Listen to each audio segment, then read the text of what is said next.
Hey, what's up, guys? This is Benny Ricciardi with rotocurve.com, and I'm here with our Benny's Bat section for, basically for Cinco de Mayo today. So happy Cinco de Mayo for everybody out there. Be responsible while you're getting drunk and watching and sweating your games tonight. And what we're going to do here in the Benny's Bat section, as always, we try to take a look at every pitcher that's on the mound, try to figure out what their weakness is, and then which batters on the other team profile to do the best against them. So let's start right at top with the first game. We got the New York Yankees going up against the Baltimore Orioles down in Baltimore. Masahiro Tanaka is pitching for the Yankees, and he's been pretty good to start the season. In 5 starts, he's pitched a little over 6 innings in each one, giving up 2 earned runs exactly in each game, so that's pretty consistent. Has 28 strikeouts in 31 innings, a 2.86 ERA with a .96 WHIP. So he's been pretty solid. The thing I like about Tanaka, and something that I want to talk about before we talk about any of the hitters to look at, he doesn't give up a lot of base runners, doesn't walk a lot of guys, doesn't give up a ton of hits. He is susceptible to the home run, though. Every once in a while, he does give up a long ball, which is usually how he tends to give up 1 or 2 of the runs that he has. As long as he can limit those home runs to solo shots, though, they really tend not to hurt him, because if he keeps the other team to only 2 runs, that's a quality start. And if his team can't get him 2 to 3 runs, he doesn't deserve to win the games anyway. And, basically that's what's happened to him in the early part of the season here. But through no fault of his own, I think he's pretty good. He did give up 25 home runs in 153 innings pitched last year, which means he gives up about 1 every 6 innings. So if he's averaging 6 innings a start, he's also basically averaging 1 home run per start. Now, there's nobody who really profiles to do extremely well or has any great BVP against them. But if you're looking at the guys that can get you that one swing upside, if you're going to use anybody in this game, I actually like Tanaka as a pitcher on the mound today. But if you are going to take some bats against them, you want the guys that, can basically tag them for a home run with 1 swing. So Chris Davis is probably one of them. Manny Machado is probably another one, maybe even a Mark Trumbo. If you want to get crazy and go down to like a Jonathan Scope or a JJ Hardy, if the guy that you're putting on Baltimore into this game is not somebody that can jack out a home run, you're probably doing it wrong, and you should probably be staying away. I do like Tanaka tonight. He is one of my favorite pitchers that's on the mound. And I'm definitely going to have at least a little bit of exposure to him. On the other side of the game, we have Kevin Gausman, who had a really good last start, and this has been like a reverse splits kind of guy. So right-handed bats are actually the ones who have a higher batting average and, have hit him for more power. Now, the only guy righty on righty that I think we can look at in this game is probably A-Rod, who's really one of the few right-handed bats that the Yankees have. A-Rod's numbers aren't spectacular. 337 WOBA against right-handed pitching, 213 ISO since the beginning of 2015. But he is 4 of 8 lifetime with 2 home runs off Gausman, and they've come somewhat recently. So it's not like he did this 10 years ago or anything like that. So I do think that A-Rod is somebody who you can kind of take a look at. I think he's a little bit interesting. If I was going to take anybody up towards the top of the Yankees order, I kind of liked Brett Gardner. But remember, Brett Gardner got hit in the face with a pitch yesterday. So I think he's listed as a game-time decision. Not really sure how that's going to work out. If you do decide to roll Gardner in your lineup, just make sure that he is playing, because, like I said, he got hit in the face with a pitch yesterday. So, there's a chance that he might not be in the lineup. The next game we're going to talk about, Texas at Toronto. You got 2 left-handed pitchers up on the mound for this one. Derek Holland is throwing for Texas. Last 2 years, right-handed bats have kind of been the way to get after him. 12 home runs in 71 innings, so about 1 home run every 6 innings. And right-handed bats are hitting 250 against them with a 120 whip, which is not all that horrible, to be honest with you.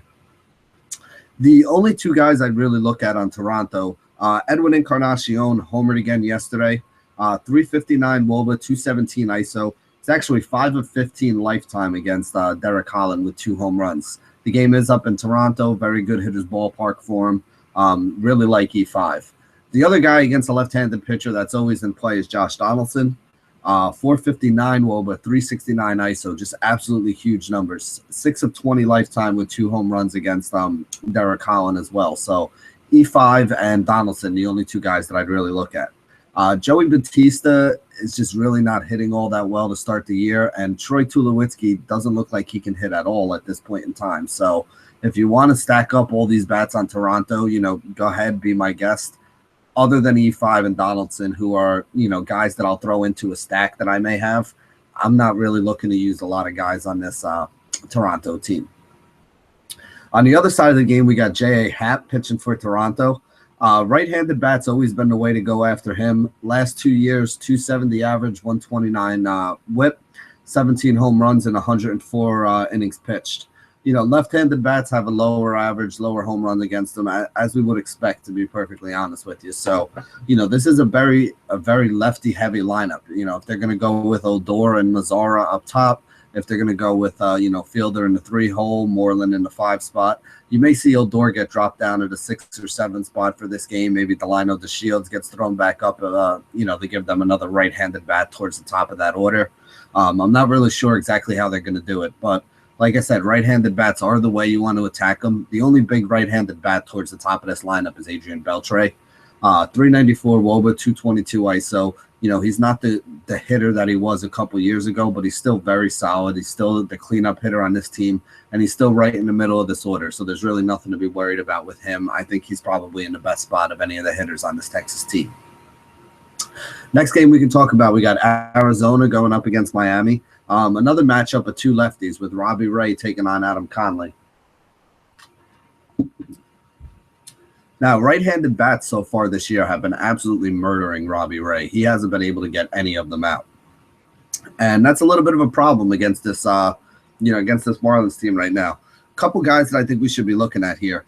Obviously, Stanton's the big bat that pops out. Homered again yesterday, 471 WOBA, 521 ISO. Limited innings because he did miss a good portion of last season after getting hit by a pitch. But, this guy's got a ton of power. He's in a good spot. It's not the greatest hitter's ballpark, but it's his home ballpark, and he's used to hitting there. And, again, he smashes left-handed pitching. So I think this is a really good spot for Stanton. Also really like Ozuna, 403 WOBA, 325 ISO. Those are legitimate numbers as well. I like the fact that they moved him up in the order a little bit. He's been hitting in like the 5-hole there. Really like Ozuna. I think he's somebody else that I'm going to have some shares of. Prado and Hechavarria are two other guys who hit left-handed pitching well. Over a 360 WOBA for both of them. Neither one of them really has big upside. I think both of them is 125 ISOs, right around there somewhere. So not a lot of home run power, but definitely two guys that can get on base, rack up some hits, score some runs, get some RBIs. And then also I got to mention JT Realmuto. He's one of the better catching options that we have, and he's leading off for them. So just the fact that he's leading off means he's going to get those extra at-bats. And this guy's been hot. I mean, he's been racking up 2 or 3 hits a game over the last couple games, which is, I think, part of the reason why they moved him up into the leadoff spot. So, again, with catcher being such a tough position to fill and, Realmuto being pretty cheap, I definitely think this is a pretty good spot for him, too, as well against the lefty. On the other side of the game, we got Adam Conley pitching, and he's been up and down. He's had 2 starts this year where he's had like 30, DraftKings fantasy points and been like, 4.5, 5x value. He's had 2 other starts where he went, 2 points and -2. So he's very up and down, very erratic, pretty much the epitome of that. A couple guys on this Arizona team, though, that do hit right-handed pitching well. Goldie, 451, 252, absolutely smashes lefties. So I think Goldie's in a really good spot. You got Wellington Castillo, 385 WOBA, 311 ISO, which is really big for a catcher. Both of the catchers in this game, I think, are in play, and rightly so. Those are great numbers coming out of Castillo as well. And then, there's a couple other right-handed bats that could be up towards the top of the lineup. Phil Gosselin's been batting in the leadoff spot lately. You're getting a guy like Brandon Drury, either hitting second or hitting fifth in a power spot. Yasmani Tomas, if he's in there, he's another guy there. So there are a couple bats here that I think do profile well against Adam Conley. Again, this game is in Miami, so even though I like a lot of the bats here, I don't know if I would stack up either one of these teams. But I do think both of these teams have a chance to get very right-handed against the 2 left-handed pitchers here, and could make it a very tough day for both Ray and Conley in this one. Next game we're going to talk about, we got Milwaukee at Cincinnati. Chase Anderson is pitching for Milwaukee. Right-handed bats have a higher average and more home runs against them, but left-handed bats have done well, against them too. Joey Votto really the only guy that stands out in the Cincy team. 408 WOBA, 223 ISO against right-handed pitching. He's just an absolute stud, so he's always somebody that's going to be in play. If you want to reach a little bit more from there, you can look at guys like Suarez and Cozart, who've been really solid lately. But again, I'm not really loving the matchup for either one of them. Outside of Joey Votto, there aren't many guys on Cincy I really want to use. This isn't really all that great of an offense, although they're at home in a very good hitter's park, so that could give them a little bit of an upgrade. On the other side of this game, though, I think you can stack up the Milwaukee bats because they're going up against Alfredo Simon, who has been one of the worst pitchers in the major leagues, period, to start the season. He has pitched 13 innings so far. He has given up 20 earned runs, 22 runs total, a ton of hits, a ton of walks. I mean, this guy is just, for lack of a better term, he's horrible right now. So we're looking at guys on Milwaukee. Jonathan Villar has been leading off for them. He's averaging over 14 fantasy points over the course of the last 6 games. He has 86 fantasy points in the last 6 games. I think he had a game of 30 in there, 3 or 4 games with double-digit scores. So this guy's not only been consistent, but he's also been giving you upside. He's a couple $100 cheaper than Carlos Correa today. I think people are going to be moving a lot towards Correa. But even outside of a Milwaukee stack, I still like Villar at shortstop. I think he's going to be a really solid option and somebody you guys should look at. Ryan Braun with his 369 WOBA, 210 ISO, always in play against any kind of pitching, right-handed or left-handed. He prefers hitting against lefties, but I still think he's in a pretty good spot here against the righty. You got Chris Carter, who has 9 home runs and 87 at-bats, and I think he has 4 home runs or 5 home runs in the last week. This guy's been absolutely killing the ball. He's on fire right now, and again, he goes up against a gas can like Simon, who's been giving it up to lefties and righties, been giving up home runs and getting knocked around. So I think he's another one in play. And then Jonathan Lucroy, you don't find too many catchers that are hitting in the cleanup spot, especially against the pitcher who they're expecting to, light up today and get a bunch of runs. So from a cleanup spot, should get up with guys on base, should have a chance to drive in some runs, get some hits, and put up a pretty good number here. So I do like this Milwaukee team. Make sure you take a look and see when the lineup comes out.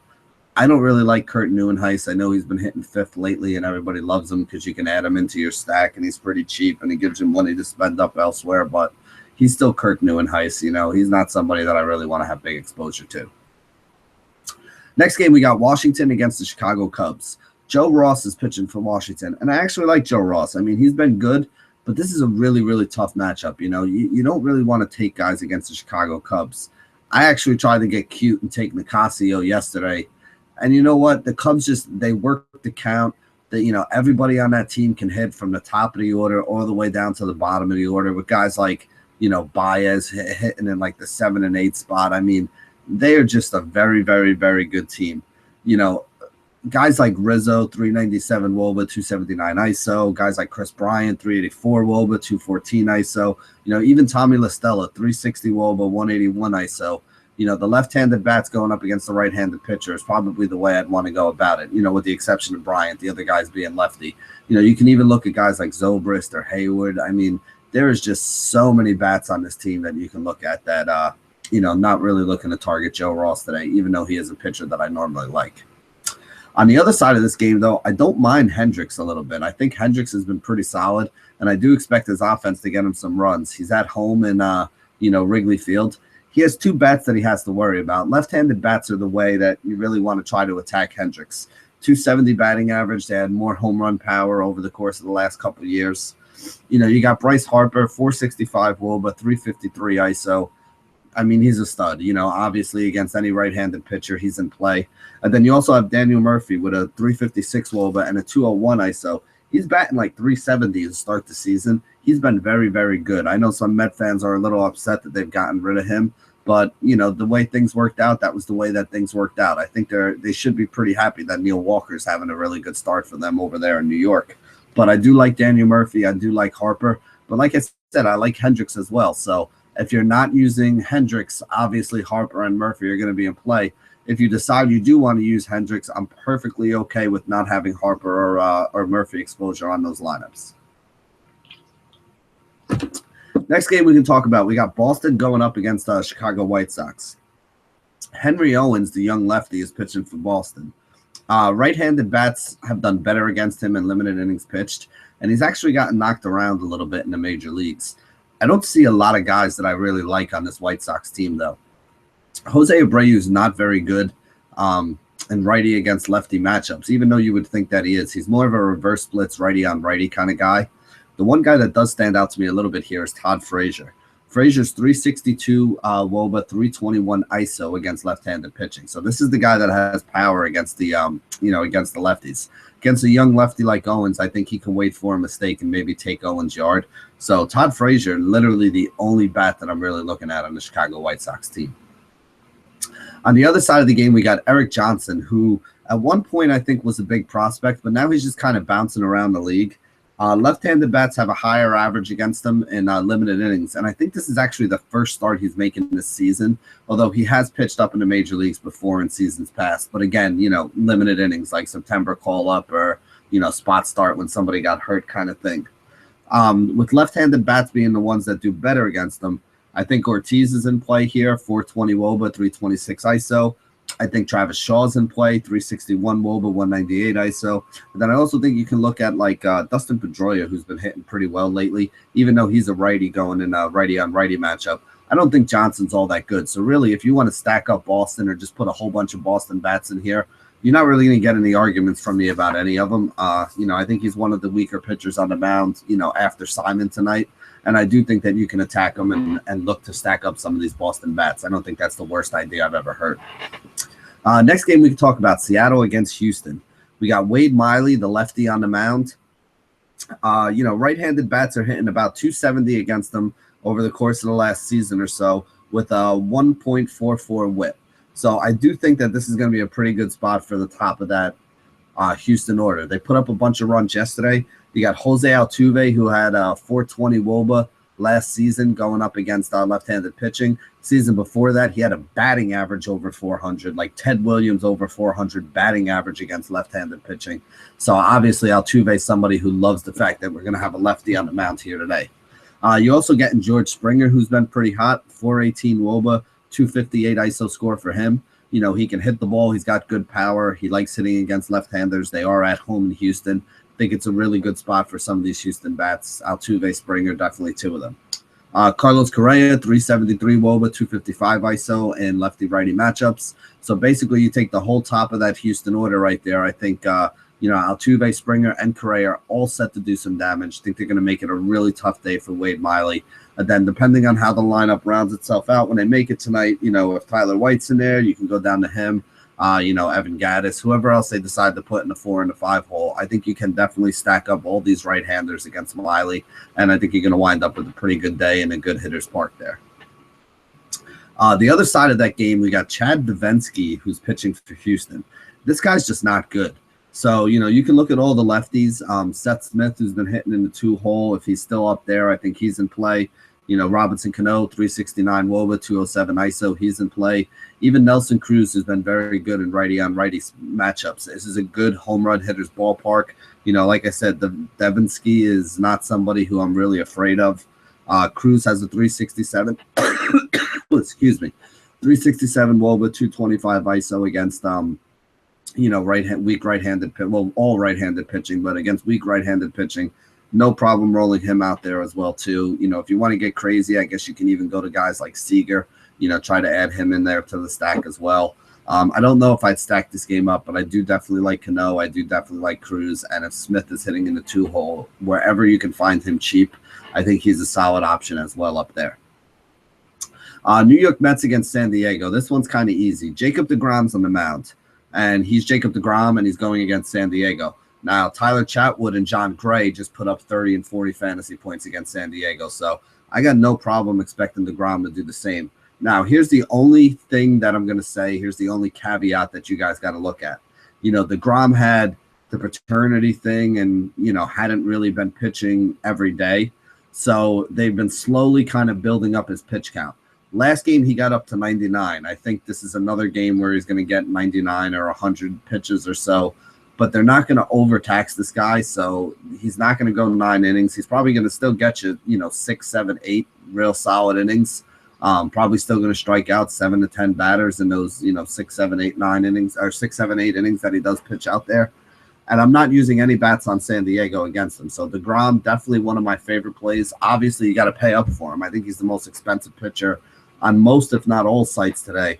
But, as long as you think he's going to throw enough pitches. And remember, I mean, he's still put up like 25 fantasy points twice already this season, only throwing like 85, 95 pitches.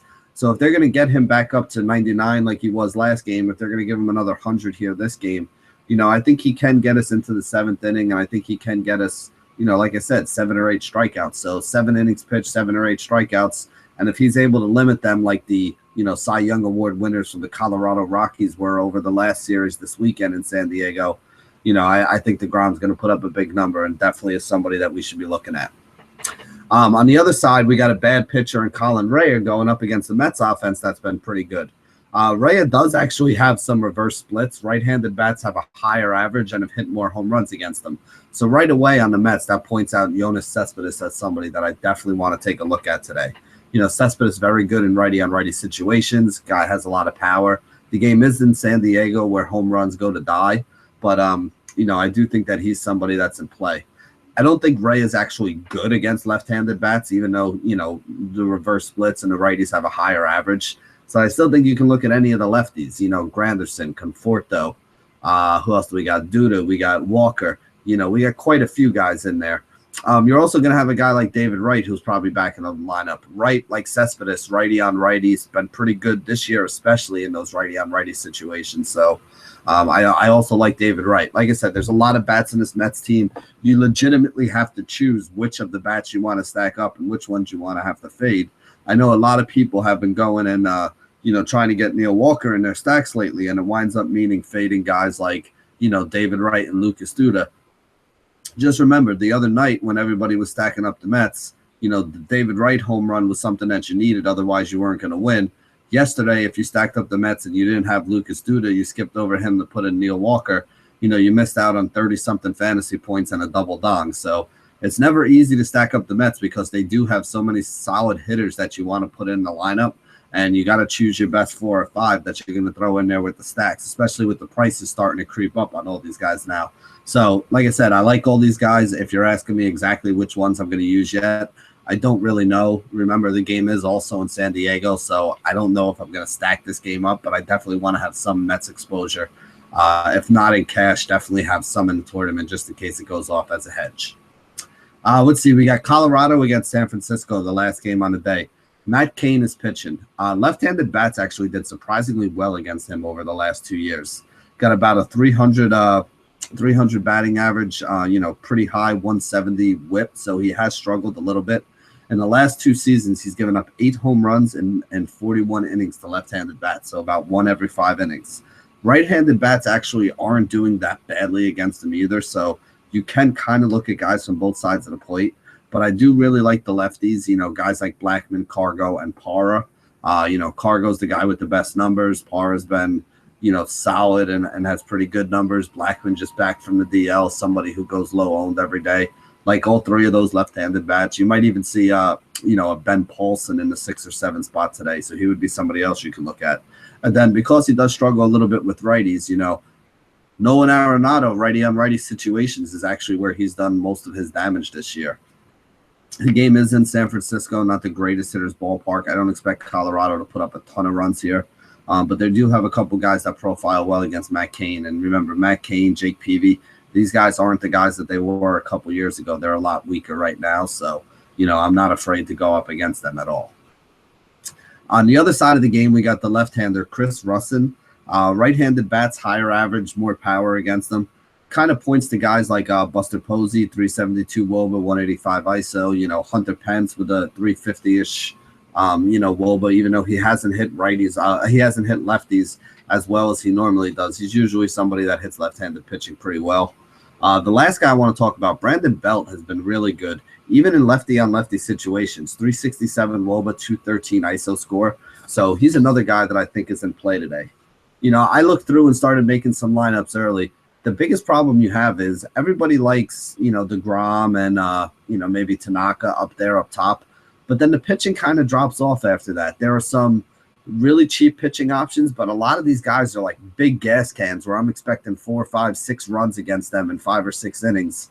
I couldn't really find a cheap option that I liked, which kind of leads you when you're building your lineups into a direction of paying up a little more than you normally do at pitcher, which also means you got to try to find some cheap options. So there are some big bats that I want to get in a lineup, and the only way I'm going to be able to do that is finding 2 or 3 of those guys at like $22, $23, $2,400, that I can put in there that I feel comfortable with that can make it work. So I think it's going to be very important today to make sure you're by your computer when lineups come out. See if you can find that guy who's getting moved up to the 2-hole or the 3-hole today that can give you a big game for a cheap price. Because if you get that guy, then you're able to go and fit in the Donaldsons and the Springers and Altuves and Correas and, all these big bats that you really want in your lineup while still having enough money to pay up for pitching that's not going to blow up and kill you, because I think that's going to be the name of the game, especially in cash today. I think paying up for pitching in cash today is something that I try to shy away from. I'm not going to say I don't do it, but I don't always just go and throw the 2 highest priced pitchers in there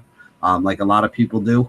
Today, I think I might wind up trying to build a roster that way and hoping that I have enough pop in my bats to really get me where I want to be. So that's the way I see it. Thank you guys for joining us at rotocurve.com for the next section here of Benny's Bats. And as always, stay classy, DFS.